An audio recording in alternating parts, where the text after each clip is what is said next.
आप सभी का स्वागत है। आज हम बात करेंगे अपने आराध्य प्रभु श्री राम की जन्म कुंडली पर। प्रभु श्री राम पूर्ण ब्रह्म थे। हमारी क्या समर्थ है कि हम उनकी जन्म कुंडली का विश्लेषण कर सकें, पर आज हम उनकी जन्म कुंडली से कुछ पाने की, कुछ सीखने का प्रयास करेंगे। भगवान श्री राम का जन्म कर्क लगन में पुनर्वसु नक्षत्र में कर्क राशि में हुआ था। उनकी जन्म कुंडली अद्भुत है, ऐसा कोई दूसरा उदाहरण मिलना असंभव है। उनकी जन्म कुंडली में 9 में से 5 ग्रह उच्च के हैं। यह अद्वितीय योग है।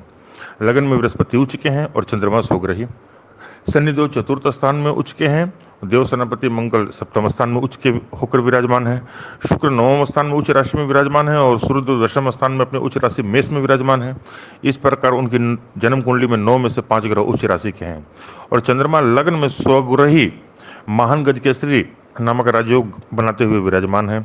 और भगवान श्री राम की जन्म कुंडली की सबसे विशेष और विलक्षण बात, उनकी जन्म कुंडली में अद्भुत रूप से पंच महापुरुष राजयोग के 5 में से 3 पंच महापुरुष राजयोग मौजूद हैं।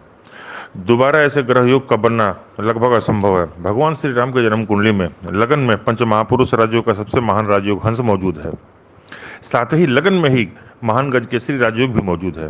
शनि उच्च का होकर चतुर्थ स्थान में शशक नामक पंच महापुरुष राजयोग का निर्माण कर रहे हैं और सप्तम स्थान में देखिए मंगल मकर राशि के उच्च के होकर के पंच महापुरुष राजयोग रुचक का निर्माण कर रहे हैं। इस प्रकार भगवान श्री राम की जन्म कुंडली में पंच महापुरुष राजयोग के 3 राजयोग हंस, शशक और रुचक 3 मौजूद हैं।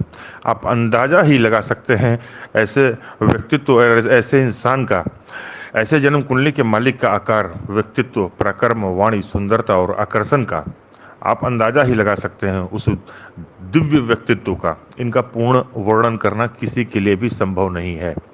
महाराज दशरथ को गुरु वशिष्ठ और विश्वामित्र जी की कृपा से भगवान श्री राम के जीवन में होने वाली लगभग सभी घटनाओं के बारे में पहले से ही पता लग गया था। महाराज दशरथ को बता दिया गया था कि भगवान राम भगवान विष्णु का अवतार है, वो अपने कार्य करने के लिए दुनिया में आए हैं। इसलिए किसी भी प्रकार से और कोई भी उपाय इन घटनाओं को रोक नहीं सकता। इसलिए महाराज दशरथ सब कुछ जानते हुए भी सब कुछ होने दिए। सारे पूजनीय गुरुओं के सामने ये सारी घटनाएं हुई रामायण की, कोई नहीं रोक पाया। आइए अब हम बात करते हैं प्रभु श्री राम के जन्म कुंडली के कुछ अन्य योगों पर कि हमें इससे क्या शिक्षा प्राप्त होती है, क्या सीख मिलती है। प्रभु श्री राम की जन्म कुंडली में महान राजयोगों के अलावा कुछ कुयोग भी थे। जैसे सप्तम स्थान में मंगल पंच महापुरुष राजयोग रुचक के साथ साथ मंगल दोष का निर्माण भी कर रहे थे, जिसकी वजह से प्रभु श्री राम के दाम्पत्य जीवन में देवयोग से समस्याएं आईं।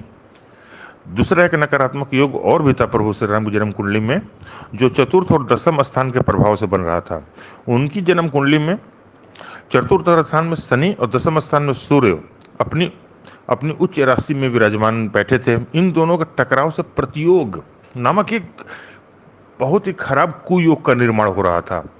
प्रतियोग की कुंडली में होना यह निश्चित करता है कि पिता का सुख अल्प मिलेगा। लंबे समय तक पिता का सुख ऐसे जातक को प्राप्त नहीं होता है और सत्ता प्राप्त करने में यह व्यवधान पैदा करता है। इसी की वजह से जब भगवान श्री राम के राज तिलक की तैयारी हो रही थी, उसी समय वनवास जाने का योग बन गया।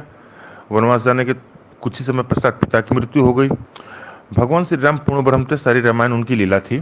उन्हें मर्यादा पुरुषोत्तम भी कहा गया। इन सारी बातों से हमें क्या शिक्षा मिलती है कि जब भगवान को भी कर्मफल भुगतना पड़ा तो हम तो साधारण इंसान हैं, कर्मफल तो सबको अपना अपना भुगतना पड़ता है। श्रवण कुमार वाली घटना की वजह से महाराज दशरथ को पुत्र वियोग सहना पड़ा। जी, वही श्रवण कुमार वाली घटना। तो उसी प्रकार सारी घटनाओं के पीछे मजबूत आधार हैं। हर घटना के पीछे कोई न कोई घटना थी जिसकी वजह से घटनाएं हुई। आज बस इतना ही। मेरे साथ बने रहने के लिए मेरे YouTube चैनल को सब्सक्राइब करें।